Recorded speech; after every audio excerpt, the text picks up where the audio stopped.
I'm DJ, and welcome to One Shots Tavern Downtime, episode 4. Today, I am joined by Justin Galliani, they, them pronouns from So You Want to Be a DM. If you like what we're doing here, check out our Patreon and merch at oneshotstavern.com. You can also follow us on all of our socials there. Please rate and review the podcast. We plan on reading the reviews and thanking Patreon subscribers in our episodes in the future. Welcome, Justin. Thank you for having me. Yeah, super stoked. Let's give the listeners a little bit of a profile on Justin. Well, I'm 5'10", Scorpio. Nice. Long walks on the beach. Sometimes, yeah, I'm from the Jersey Shore, so it sort of comes with the territory. I don't like touring. Yeah, absolutely. The whole thing. No offense to people visiting the Jersey Shore. Just clean up after yourself on the beach. That'd be great. Yeah, right. But yeah, I've been playing tabletop role-playing games for probably 7, 8-ish years, give or take. I feel like it changes every interview. Yeah, no, I feel that. But primarily D&D, that's like sort of my comfort place and like how I entered into the tabletop space to begin with.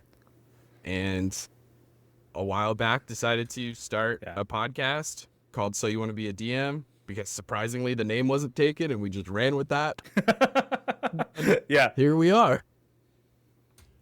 Absolutely. Yeah, okay, so you started off, you said around 8 years ago. I think for me, and the listeners are like, yes, DJ, we know you started like 14 years ago. Well, you're gonna hear it again. All right.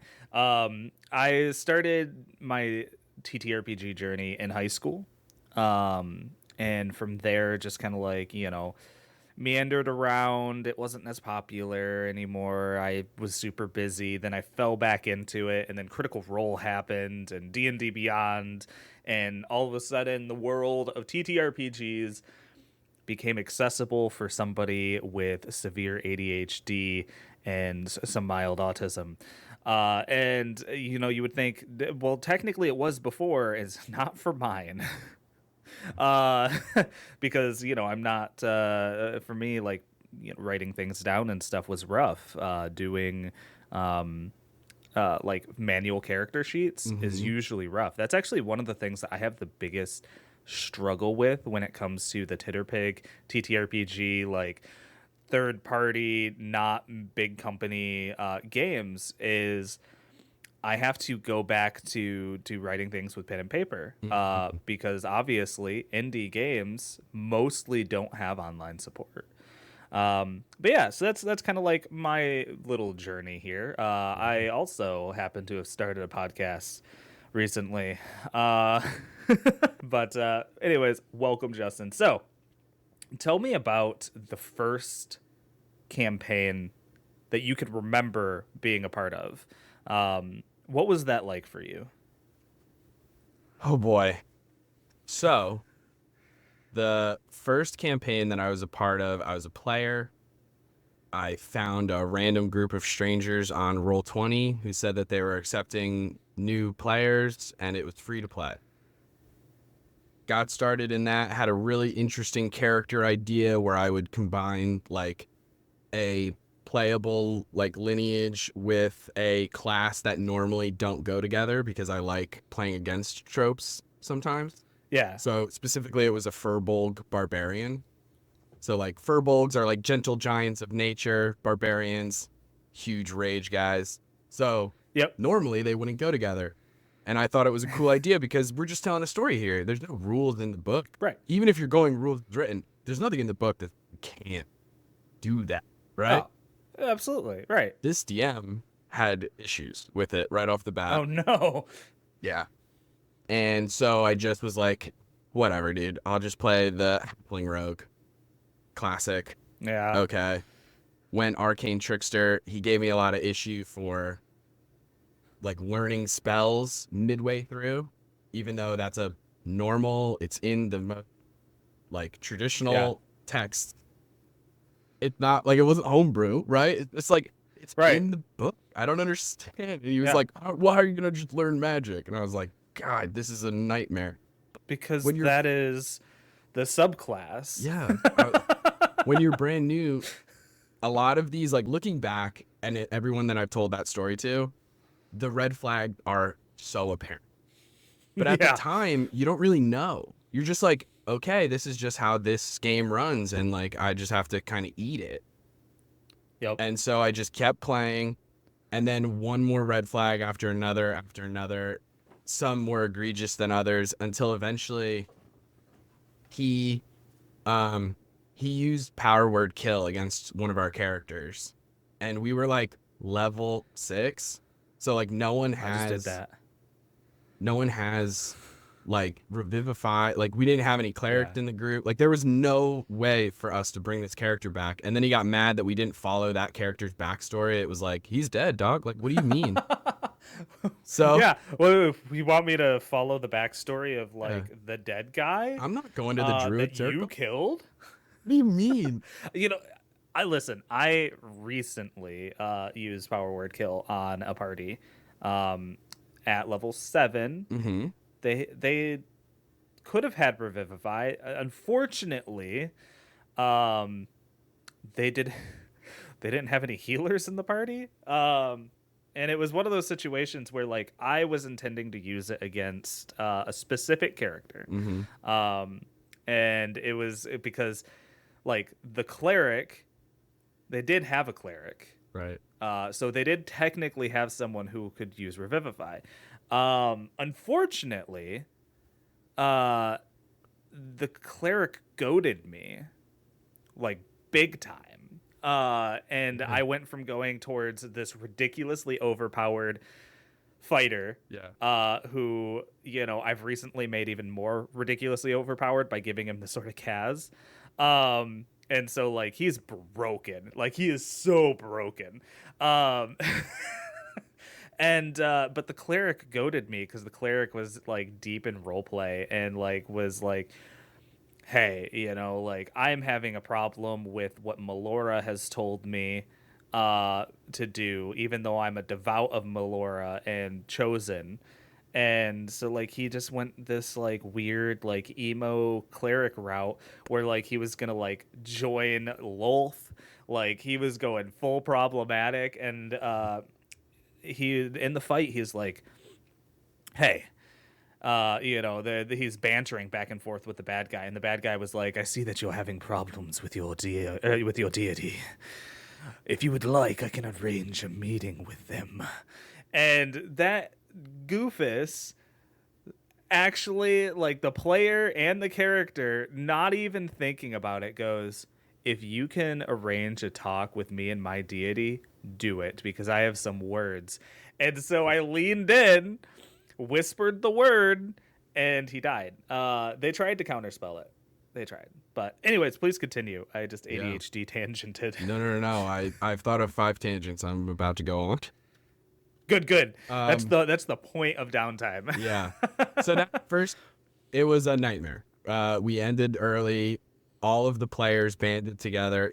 And here's the good thing, because like people might hear that story if they've never played a tabletop game or D&D or something like that and be like, God, I can't believe you're still in it. Like after that horror show. Right. And it's because, Yep. yes, the DM, incredibly problematic, was doing weird things with the one character who identified as female.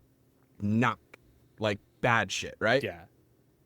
Yep. All of the players, though, beautiful people. We all banded together. DJ, it was like a goddamn union. We banded together and wrote a very strongly worded letter giving this DM like one final chant of like, hey, here's our list Yeah. of grievances and Get our your crap demands. together.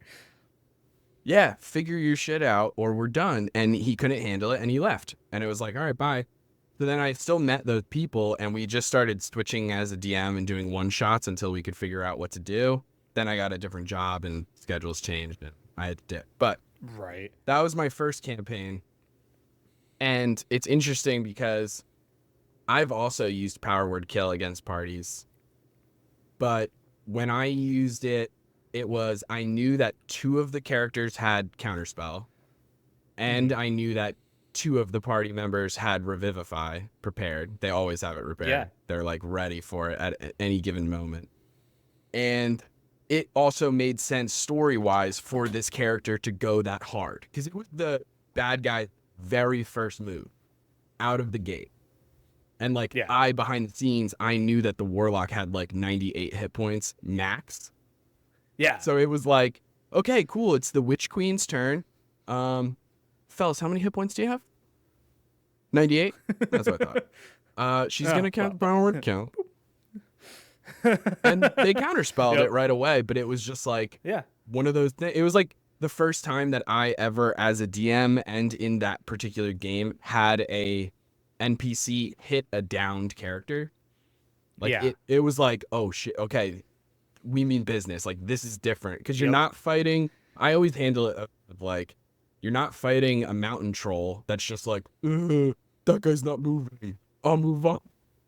But like, no, Yep. you're fighting. Exactly. No. You finish the fight. You're fighting Yeah. humanoid assassins. Yeah. They're going to finish the job, especially like Yeah. halfway through a combat when they keep bouncing back up and it's like that whack-a-mole situation that 5e can find itself in, where it's like, these guys are smart. Like they're not just going to keep letting you heal them. And I still was like Absolutely. nice about it. I didn't fully kill them, even though I could have. I just did one attack, 2 failed death saves right off the bat, knowing that their turn is next. And it's now, oh my God, it's so stinking cute. Sorry. No, it's good. It's good. I appreciate the distraction. But like, For podcast listeners, my kitten was being a menace, and I had to kick her out of the room. oh no. But please continue. But yeah, so I think it's so interesting when you're playing with certain groups, especially like when you're playing with some experienced players, the levels at which you can really let loose. You know, like if I was playing with people that I wasn't super comfortable with, I Yeah. probably wouldn't use power word kill. I wouldn't hit a downed character, Yep. even if it made sense for the villain to do it until I feel a certain level of comfort there. But yeah, that's just my own thing. Honestly, it's funny because I'd never like killed an NPC or not NPC, killed lots of those. I always kill NPCs, real gut wrenching. PCs, I've never really killed player characters Same. until recently, and it was probably because I think I started game mastering professionally, and because I started game mastering professionally, I started to really like go, okay, well, these people are paying me money to run Dungeons and Dragons for them. And therefore they want the full emotional experience. They want the full stakes, right? Whereas like with my friends, we'll probably have more of a silly game, you know, a little lighthearted. Maybe there'll be a couple of moments that are just dark, but with my paid players, I just kind of was like, you know, I'm not holding back. And so, yeah, you know, that cleric was the first one I power word killed. He's back. He's had his reformation and change. Like he's feeling better. Yeah. He's back on his mission. But I just did it again on Thursday. Same cleric? No, not same cleric. I said That power would word be kill. really funny though. Uh, no, this is one of my campaigns where like my players have become like the closest group of friends. Like they draw things for each other. They're constantly in Love the to hear 'em. or the group role play chat. Like they are on top of it all the time, and it's fantastic. All of my games are really well, they're paid games. They're people are paying to be there, right? Which means that because they're paying to be there, they really care about the game, which is awesome. But yeah, they had come close a couple times to losing people. And they were just making fun of this minor, you know, their 8th level. Well, they were 7th level. Yeah, they were 7th level BBEG. You know, it was just like, this is like a regional problem. And I'm running a Vecna campaign. It's going to be rough for it's going to get bad and it's going to get worse, Yeah. right? Like, I'm running Eve of Ruin to end cap this campaign. It's going to get dark and it is going to get deadly. Yeah. Um, and yeah, I was just like, okay, you're making fun of a mummy lord, Mhm. a man that is so full of pride, he is alive after death. And he is not alone. He had a Grim Jester Oh, with right. We him. talked about that. Yeah. Grim Jesters are a No lot joke. of fun. Yeah, they are insane. Because if you want to tell some really bad jokes, they have the killing joke. And Mhm. I just pulled up dark joke or dark humor. And I scrolled through until I found a joke that I liked, and then Mhm. I would say it, and then I would be like, "All right, you have to make a charisma save." And it was funny because there's this lightheartedness to it at Mhm. first because they don't understand the stakes, right? They might fail a little bit, and it's like, "Oh, ow, that hurt," right? Or like, I've knocked prone because I'm laughing, Yeah. silly things. Um, and the player who was an artificer, had the ability to re-roll. They failed by 2. So they would have Mhm. just been knocked prone and they would have been laughing. They might have taken a little bit of damage. That would have been it. They Okay. re-rolled and they got a 10. So for those who don't know, with a Grim Jester, if you roll below like 5, Yeah. above, like, yeah, you drop down to 0 hit points. And it was right before the Mummy Lord's turn, Ooh. which meant that it wasn't his turn yet, so he could use his legendary action. Oh, So he used his legendary action to prevent healing for 1 round. dang. It was then his turn, and so of course he's got somebody who was making fun of him at his feet, unconscious. What is he going to do? He's going to finish the job. Rolled well, crit obviously because downed. Mhm. Um, Everyone's like, "Ooh, oh no, really stressed out." All right, see you guys next week. Uh, Hell yeah. and gave them a bit to think about it, but more importantly, because I wanted to talk to the player about it. Mhm.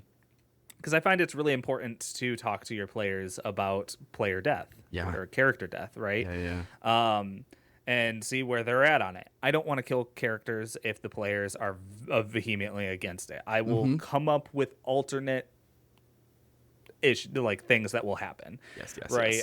yes. Maybe they get scars, maybe whatever. If they don't want to die, they are not going to die. They're going to have consequences. Yeah. That's what matters. 100%. He was like, I've already rolled up my character. I was like, all right, sounds good. See you next week. Next week rolled Yeah. around. Uh, his turn has finished. It is the barbarian's turn who cannot heal.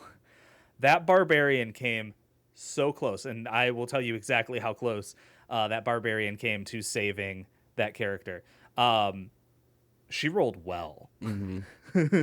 Like, she rolled really well. She took out almost all of his HP in a single like round with both of her attacks. He was at 5 hit points when she finished his turn. And I even said he looks like he is barely holding on and he is angry. Yeah. And as you finish your turn, he is going to use a legendary action where he picks up your fallen comrade, lifts him into the air, and begins to like inhale as you see your friend slowly start to dry and become mummified, Mhm. and drops him. And then, of course, like the next person was able to kill the mummy lord. The best part is they didn't take out his heart. Mm. One of the Which, for those of you who don't caveats. know, that means that mummy lord is going to be able to return, which is fun. They did a bunch of stuff, whatever. But yeah, and it was a whole thing for 2.5 hours. They had a funeral. Like they're like, I thought they were gonna shove his body into a bag of holding and teleport to the next location using like tablets of teleportation circle that you get in the campaign. Mm-hmm. Um, they did not. Mm, I was like, oh, obviously, like they're gonna go to Ankarel, see if they can find someone to heal him or something. right.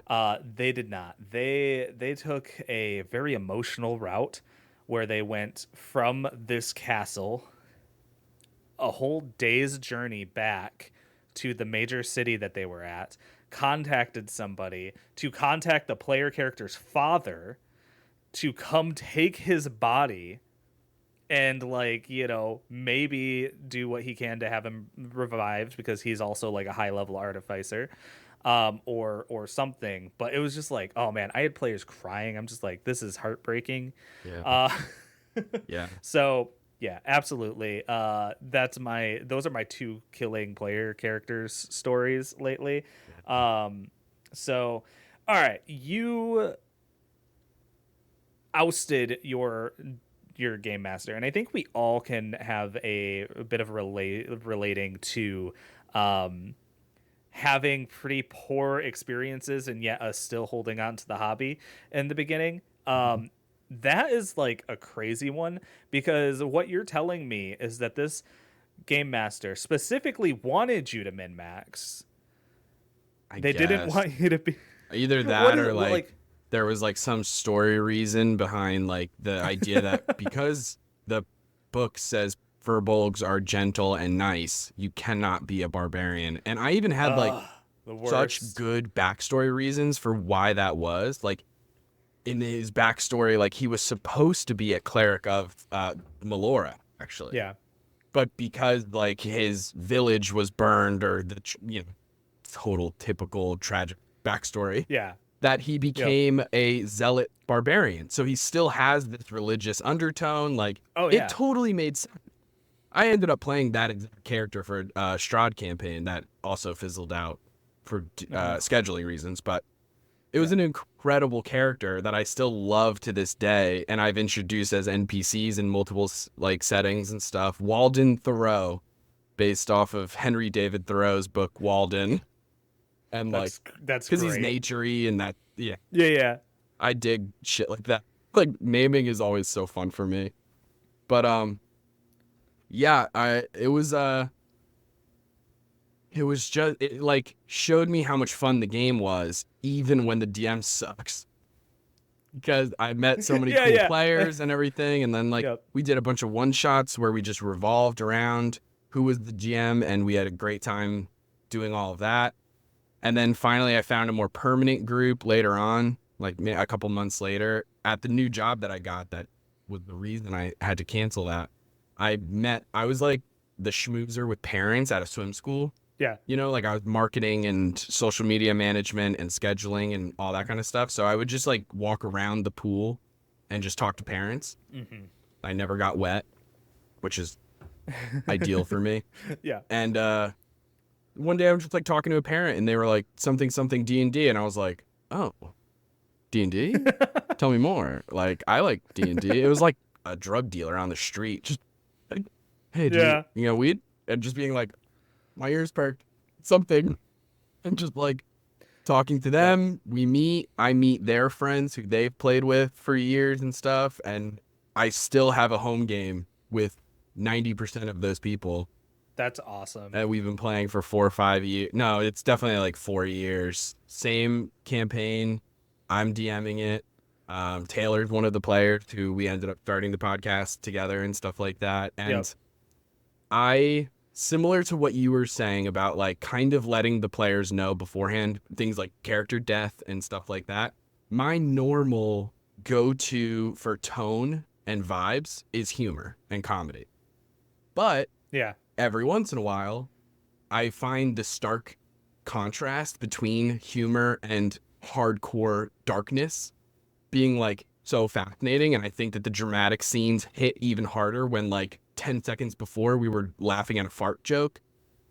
I Yeah. like letting the players know, like, heads up, you guys are level 11 or 12 now. Shit is about to get so real so fast. Yeah. And that resulted in having 3 years of building relationships inside of Waterdeep, because this was just the first campaign I ever wrote. So I just used Forgotten Realms as a stepping off point. Oh yeah. And then I took everything that I didn't like about it, which was 80% of it. And I was just like, nah. And I just get rid of that. Yeah. You know, for example, the easiest one to mention that I know 90% of people will immediately be on board with is like, you're not inherently born evil. That I Right. just got rid of that Absolutely. entire concept, right? Yep. Like, orcs and elves don't have to hate each other. Like, I don't care what the fucking Yeah. books say. Am I allowed to curse? Yep.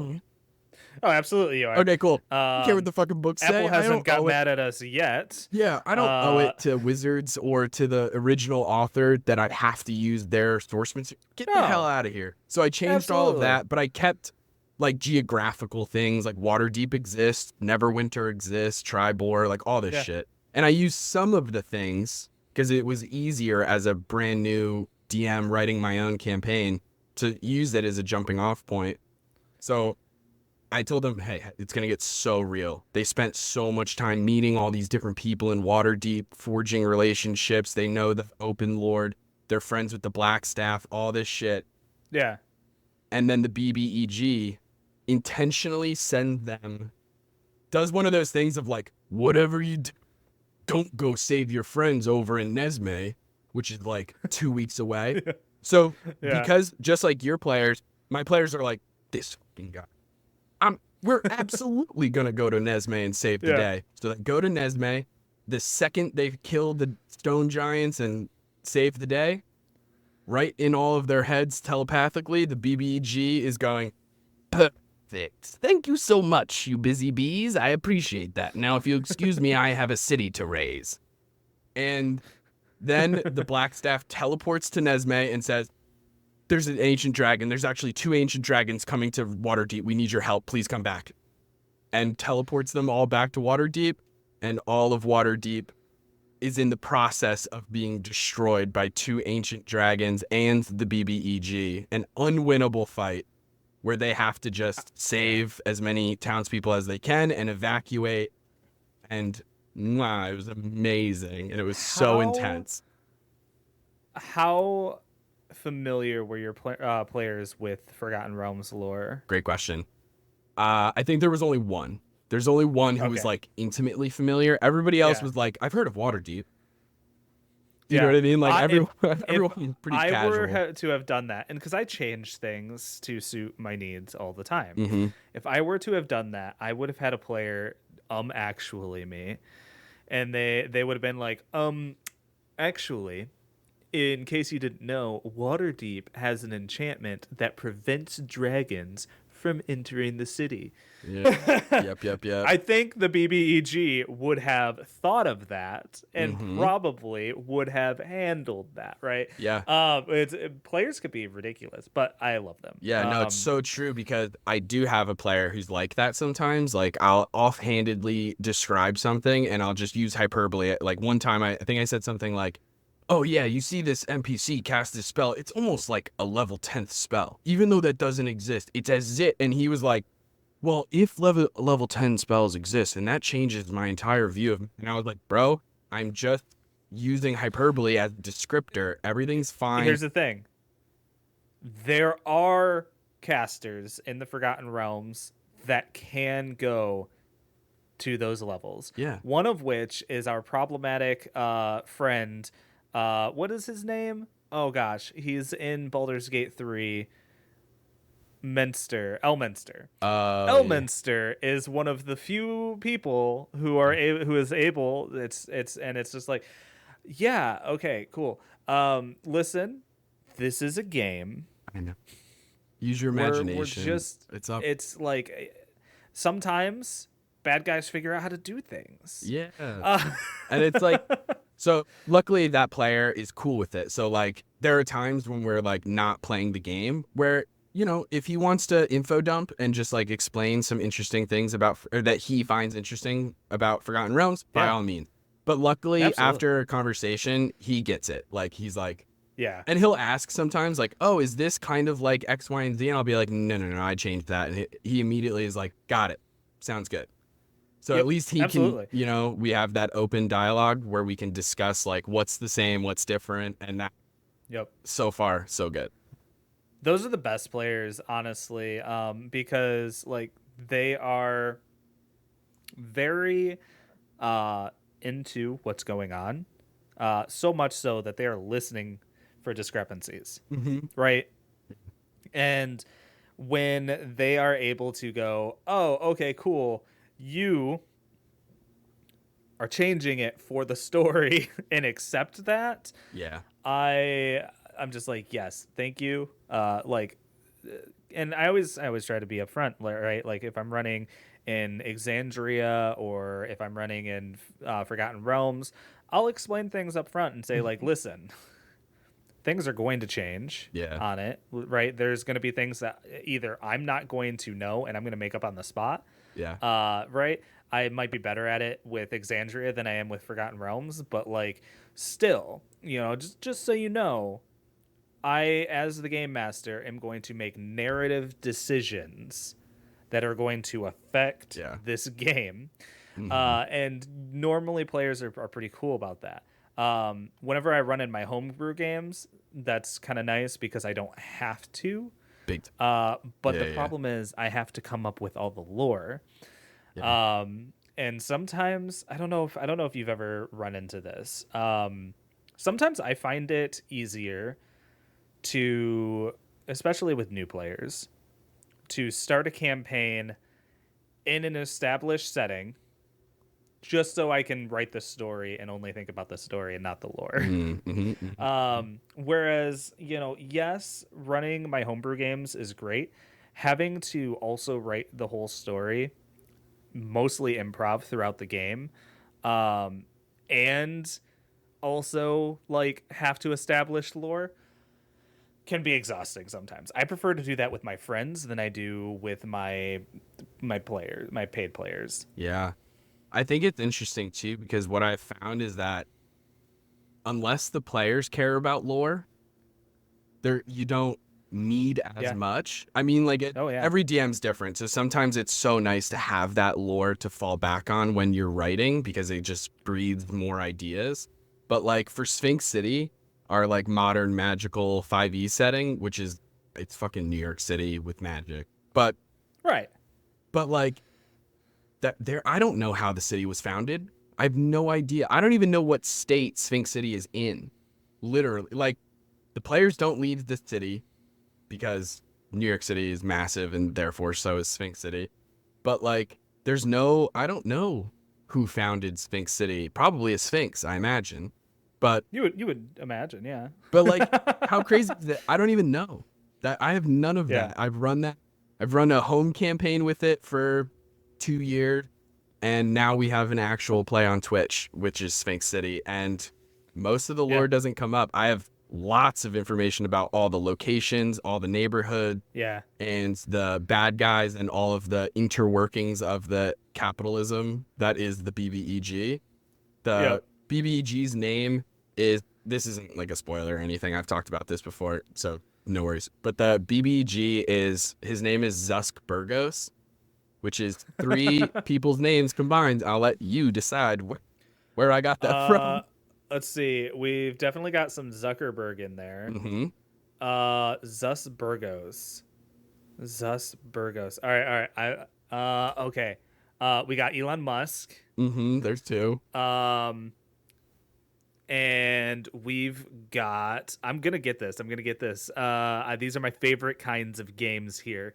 So Zus Burgos. Um Thinking horrible famous, I don't know who's the third. Rich people. Bezos. Ah, that's right, Burgos goes. Okay, there it is. That's Yeah. amazing. So uh that's the BBG, and then there's like yeah. my world's version of Amazon is Excelsior, and they have Excelsior Prime, and we have Astral Zeneca is an evil pharmaceutical company. We have corrupt police officers, detectives Washington, Jefferson, and Adams, because sometimes I have beef with the founding fathers, so I threw them in there. Um, We have Honey Tongue is my version of like right-wing media.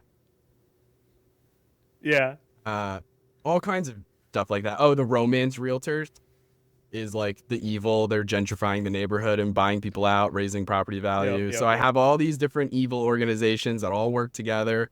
And if you follow the money trail, you find what the plot is all about. Yeah.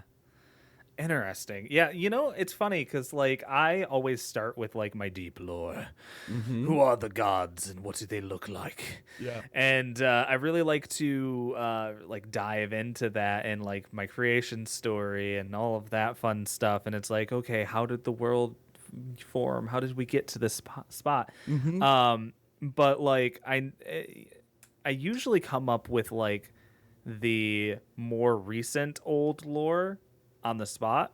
For example, those of you who have listened to I Have the Tyrant in the audience here, um, like that is a continuation of a home game that I started in 2021. Mm. And it's my world Aderos, which is um, it was it was basically me wanting to write my own world and dive in because specifically my friend and co-host Andrew was like, "Hey, I'm sick of the Forgotten Realms," and I was like, Fair. "Oh shoot." But that's what I know about. I know all about the Forgotten Realms. I've Yeah. made that a specific interest of mine. Okay, cool, cool. Well, I still want to play, so I'm gonna start writing my own world, and so I did, and I came up with the whole thing. It's funny because he's never played in that world, but I just kind of realized, like, he's not wrong, right?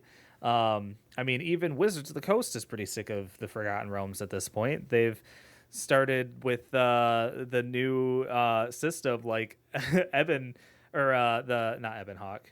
Is it Eben Hawk? No, Eben Hawk is the name of the ship from KOTOR. From KOTOR.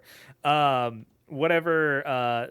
Somebody is going to flame me so hard for not knowing the name of Gary Gygax's setting, but whatever. That is Oh, Greyhawk. Greyhawk. Greyhawk. Yeah, I know, right? And so they're like they're starting out with like Greyhawk stuff. Yeah. Is what they're going to be doing. And yeah, I get it. I like to really focus on a setting. That's usually what I do. And so that's what I did. I built my own setting out of it. I came up with all the gods, made one for each alignment. Like, really wanted to get in depth with it. Oh, that's such an interesting And way to do deities. You did one for each yeah, alignment? each Whoa. alignment. So there are a total of 9 gods. Oh, wow. I Um, always do yeah, for me, really if I could just interject so fast, when absolutely. I'm building a pantheon, I think this is easier for me personally. Mhm. I go off of all the cleric subclasses. I go war domain, here's the war Yeah, god. Nature, here's the absolutely. nature one. And same with like patrons for warlocks. I'm like, all right, Yep. the fiend. Yeah. That's completely fair. Yeah. I mean that is a good way to do it. I had started to mess around with other systems Mm-hmm. by this point, and so like I was thinking more along the lines of like, okay, I'd like to be able to move this around. I Yeah, hadn't that's really like chosen a system yet. yeah. Uh, but what ended up happening was the OGL scandal. Tell me Um, about and so I like dived even deeper into it. Um, I I don't know. I was looking at it and I was going through my old notes when I came up with a whole system behind this world that I never ended up using, but like it's like a 70% fleshed out TTRPG system that was supposed to be like simplified Dungeons and Dragons, but like I've almost different. done that The too. stats are different, and the Yeah. names of things are different, and It's also not like you roll dexterity, it's different. agility. Yeah, exactly. Yeah, yeah. And What's really funny is a few months after that, Andrew approaches me and he says, "Hey, I really like this TTRPG system called Cipher System. Mm. I'm gonna do my homebrew world. I don't know if you remember it, Tome from like 6 years ago, and I actually did remember it. But and we're gonna do that." And I fell in love with that system, Mm-hmm. and so I converted all of Aderos into Cipher System, Yeah. and basically to circle on back to why I started this tangent in the first place, lore. Most of the things that happened in the Eye of the Tyrant, some of like those big story beats, were on the spot lore from back in when I started my Aderos game, a couple years previous. So like there is a group called the Varja. They are an ancient group of people that were wiped out by the gods because they chose to. They were planning to become divine and to wipe out the gods and basically be like, we're the gods now, right? Yeah. It's Yeah. like the classic hubris tale. And I had to come up with that on the spot because uh, my players wanted to know why there were ancient ruins deep underground and who they belonged to in the zero session of that game. And I was like, oh, well, this is who they are. Yeah. And so it's stuck, and it's been a theme in all of my Aderos campaigns for that group, and then of course it jumped into the Eye of the Tyrant. So that all that being said, like I really like lore. Yeah. Um, Sometimes I struggle a little bit more with the living world aspect of things Mm-hmm. and coming up with like the organizations like you have. I should focus on that a Yeah. little bit Yeah. more. So, It all all right. depends on your players. You It never know, really like, does. you know what I mean? Like, Exactly.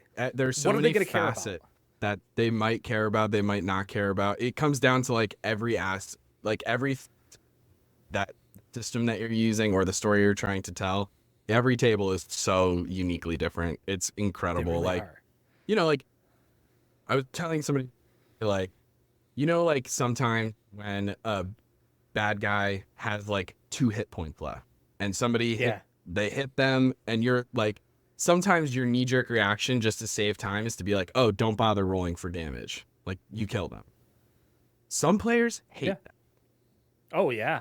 So like, Yep. you find out They these want to little roll. things. Some people love rolling the dice. Other people are Yep. like, listen, if I'm just gonna crush this block picking thing, then why am I rolling the dice? So it's like, everybody plays the game, even if you're only looking at D&D 5th edition, not even including Yeah. other systems, Oh just yeah. D&D. Just keep hitting my mic, sorry. Yes. Just thinking about D&D, people play it so wildly differently and stuff like that. So Yeah. it's just like learning as you go, kind of, with those kind of Yep. regards. So, and it's the same when it comes to DMing and writing stories and like Yeah. worlds and world building and stuff like that. Cause like, I have a whole world that I've been building for a couple of years. I have like 70 pages figured out. But it's like, do I really need to change the names of the days of the weeks? Right. Like, does each month need a different name? Like, how deep are we truly getting into it? Multiple Absolutely. currencies and conversion rates and all this different stuff. Like, it's all fantastic. And it makes sense for the sake of like one day publishing it, Yep. because then the DM and the table can decide how deep they want to get into shit. But Yeah. it's so interesting to me how different people do different parts Yeah. of GMing. I had a player be like, "It's Sunday." I'm like, "Well, Sunday doesn't exist in this world." They're like, "Okay, what's the day?" And I was like, good question. Yeah. I'll get back to you on that. Uh, Yeah. I guess maybe it is Sunday. Uh, Oh, real. yeah. So many of the things. You introduce lycanthropy and people are like, so what's the moon cycle like? And you're like, God dang it. I don't know, man. I'm already Yeah. keeping track of so much shit. I'm not paying Uh, attention to the phases of the moon. I yeah. cannot. I start out my Divine Favor campaign, which is, Aderos, with a festival. I call it the Festival of the Dancing Twins. It is the twin Perfect. gods, the sun and the moon. Mm. And it is important because every year on this festival, there is an eclipse. And one of Mm-hmm. my players went, well, that doesn't make scientific sense. And I was like, they're gods. Yeah, they're So God. yeah, absolutely. So, well, what's the phases of the moon like? Well, apparently it's the same every year. So, Yep. Yeah. and there's an eclipse in the same spot. Get used to it for sure. So, what is new with So You Want to Be a DM? Oh What's boy. coming up for both of you? Well, we just in the month of June 2024 launched our Twitch. Yeah. So we're finally in the Twitch space. We actually just hit affiliate too, like 20 days Oh from wow, starting. man, We're you so guys are just lucky. We're on fucking fire with everything you're doing. I think it's I the wish we would have order. chosen more of a specific niche. That's like a huge asset. That's a huge asset is just the fact that we specialize in D&D, which is like Yeah. just, when it comes to like pure stats and numbers is just up there. But Yeah, but you then guys are also great too. So like, don't well, I discount appreciate like, I don't know, I your know. content I'm and just your saying, talent. Like, yeah, yeah, yeah. But I think it would be incredibly facetious to think that that didn't have some part to play in it. Like the idea that we focus on D&D is helpful. That's just a fact. yeah. But Oh, for sure. like we also think the order in which we did things helped us a lot. Like we started the podcast and before we published a single podcast episode, we were already deep on Instagram and TikTok. Then we launched the podcast. Then we added the Patreon, then the Discord server, Yeah. and now Twitch. So we already had like a mini little community built up and like Right. people wanted to see us actually like put all of our tips and tricks that we do on the podcast, Right. like see it in practice. And so that helped a lot. I've been boasting about Sphinx City for so long on the TikTok and Instagram so Right. that when I finally bring it up as the first actual play, people seem to gravitate towards that. So we hit affiliate really quickly, which was such a godsend. And now that will continue. We decided to, so this isn't necessarily the scale, but in our heads, like when Taylor and I spoke behind the scenes, we had like Critical Role on one side and Dimension 20 on another in terms of not like tone or anything like that, but just simply like length. Yeah. And Yep. we were like, could not be further from Critical Role. Like we have zero interest in In running 3-year 5 hour campaign. sessions. I'm actually personally cool with long sessions. That's just me Oh, though. Like I'm cool with yeah. long sessions. That's not my issue. My issue is I don't want to play in the same setting with the same characters for 3 years. Oh, I yeah. No, absolutely I can't get do it. that. Yep. I could not imagine my ADHD would go berserk. And like for a Yeah. home game, it's slightly different because like I have them hopping over different planes and like I have fun ways of incorporating new ideas into because I'm homebrewing the hell out of Forgotten Realms. I do the craziest shit. Like Yeah. they were Absolutely. they're in the Shadowfell. I introduced a snake-based western like Wild West town called That's Serpico. great. It was everybody in the town had southern accents. Everyone has kind of like his Dark Materials. Everyone had a Yeah. daemon, like, but they were all snake based.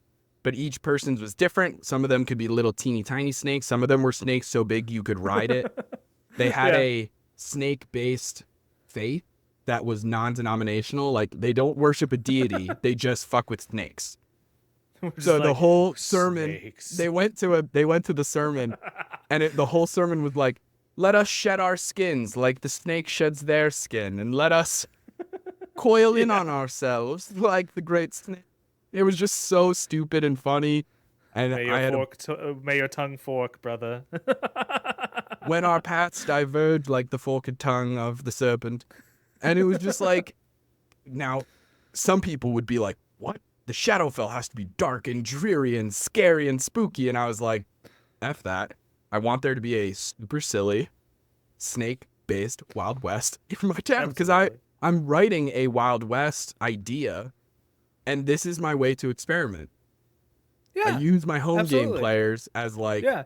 cannon fodder for silly ideas to see what Yep. sticks and what works. And now I have a better idea of like funny things to include. It's funny when a saloon in a Wild West has a hookah lounge because you don't Oh, expect it. absolutely. So Yeah. like I have so much fun with shit like that. Like it's just Yeah. so out there to include the most diverse ideas because I'm at the point now where like just like you mentioned Andrew being tired of Forgotten Realms, I am so tired of the traditional high fantasy medieval European vibes. I like, don't get me wrong, if Yeah. somebody puts a super fascinating twist on it, I'm here for it. Let's talk about it. Yep. But I want to do some weird shit. I want to do, Yep. I have an idea, DJ, for a, it's very loosely based on Squid Game, but not really Squid Game because there was this really weird series. It was a Thai series that my sister and I watched where it kind of had Squid Game vibes, but it was a dating show as opposed to like Oh. these like little children's Yeah. games that you did. But it still had that idea of like the people putting the game on are like evil and corrupt and capitalistic and all this shit. But I wanted to do a cooking competition show. So this idea that every other episode will be a cooking competition, and then you'll find out that the people putting the show on are evil and whatever. And it's like, that's such a dumb idea, and I'm here for it. It's By Food no Wars, the means will, TTRPG. yeah, I'm so stoked for it. So, all that to say, the Twitch is the newest thing. We're running actual Yeah. plays where I'm trying to play with as many mutuals and friends that I've met on TikTok and other Right. places so that when we cast things, I'm not just reaching out to you for the very first time. I don't want our first time playing on camera to Yeah. be streamed. Yep. I want everyone to feel super comfortable at the table. I want to reach out to people that I feel comfortable with. And because that's like just one less thing I have to worry about when you're putting on a show is Oh yeah. like the vibes and all that kind of Yep. normal stuff like safety and comfort and making it a safe space and everything. So it's like I'm not putting anybody like on stream that I haven't either had like intimate conversations Vetted. with or have played with. Yeah, vetting, and it's Yeah. like Yeah. through like Absolutely. me sliding into people's DMs and being like, "Hey, let's play D&D." Like all it Yep. might be on camera in the sense of like webcams, but it's not like not recorded. I see how it is. We played Justin together. vetted me out of our out of their TTRPG live streams is what happened. No, I'm What kidding. are you talking about? We've played together, played in Sphinx City. That way, down the line when I also, Yeah. here's the thing. I know how busy you guys are because I know how busy we are. And so that is Yeah, also part of it absolutely.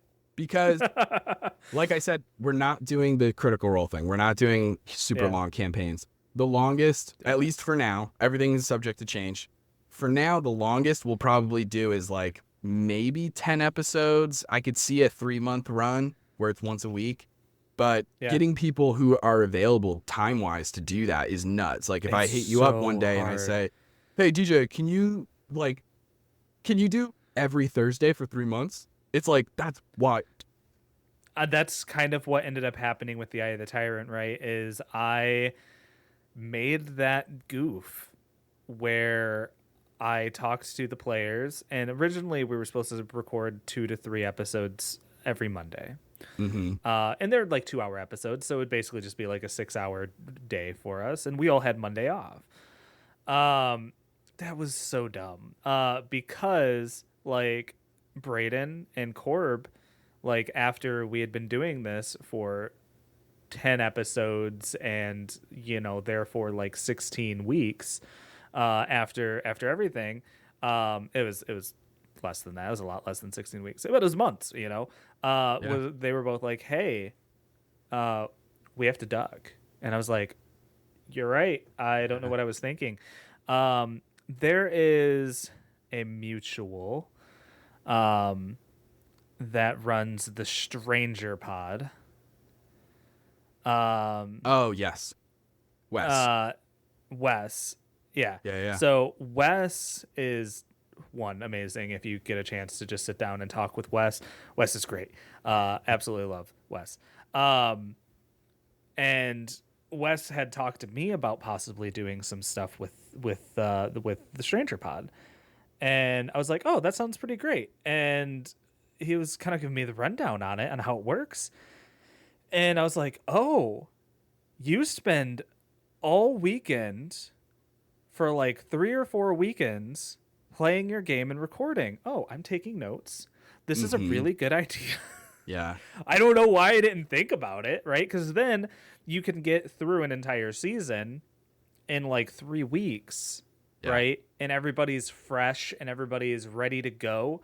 And we were pre-recorded, right? That was our thing. We chose to be pre-recorded. Yeah. We're probably going to move with live streams with other games. Um, but I was just looking, I was like, oh yeah, that makes so much sense when you're pre-recording to just go through, get it all done. The panic table does a very similar thing where Mm-hmm. they try to get, because they're not everybody can focus for a year on a thing. So Yeah. that's what we're trying to move over towards. So I completely understand. We That was also why we were like, all right, 11 episodes, season finale. Let's that way I can take a break, I can refresh, I can recast, right? Yeah. In case you're listening and you have some TTRPG actual play experience, you can go to oneshotstavern.com and click on the Eye of the Tyrant application form, because I have not talked about this in the one place that it matters, here on the podcast. Oops. Yeah. But yeah, and it's hard. It is really hard, cohesive storytelling and keeping people's attentions, especially the players' attentions, and keeping them happy. I get it, and I am busy, but luckily I am less busy and getting less busy by the week. I'm starting to figure things out a little bit, so I would be more than happy. I'm just saying, Hell yeah, dude. I to have play some games. so many ideas, which is another reason of doing shorter things. Like Yeah. the Sphinx City being our first one and being a homebrew entire setting and Yep. all of Yep. this stuff, we wanted to do what for us is the longer side, which was it's Yeah. 8 episodes. It's going to be 2 months, June and July, every Thursday, 7 p.m. Eastern Standard Time, baby. That's it though, which is such an interesting challenge that I love, but from the idea of hitting plot points and not taking away player agency, but also being like, we have 3-hour episodes. Like, it needs to be done. Yeah. Yep. And we also decided to we do 7 p.m. to 10 p.m. And then at 10 p.m. to about 10:30, we do a little table talk and Yeah. like talk about the session and everything like that right after the thing. If you're watching on Twitch, you get that for free. Otherwise, that's going to be a Patreon exclusive for everybody else. Yep. And then you got to get the content, brother. You got to get the content. You got to get the content. Got to fill out that Patreon and make people happy across the board. So then Yep. I have another idea that I've already casted. I have the session 0 scheduled for like second week in July. It's going to be the last 2 weeks of July, first 2 weeks of August. And I think this will be the first time. This is an exclusive scoop, DJ. This is it. I haven't All right, talked about everybody. this at all. Listen closely So- to this exclusive scoop. Are you familiar with the phrase Greek life when it comes to like American universities? Like just sororities and Unfortunately. fraternities are Yeah, just yeah. called Greek life. Yep. That silly name. I know that it's like because letters and shit. I get why the name exists, I Yeah. guess. The name makes me laugh.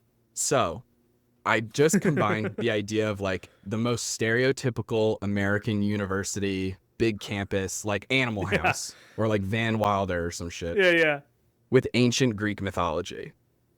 So like Zeus is the dean, the fates are the advisors, being like, you shouldn't Yeah. take that class. I've seen it. It doesn't go well for you.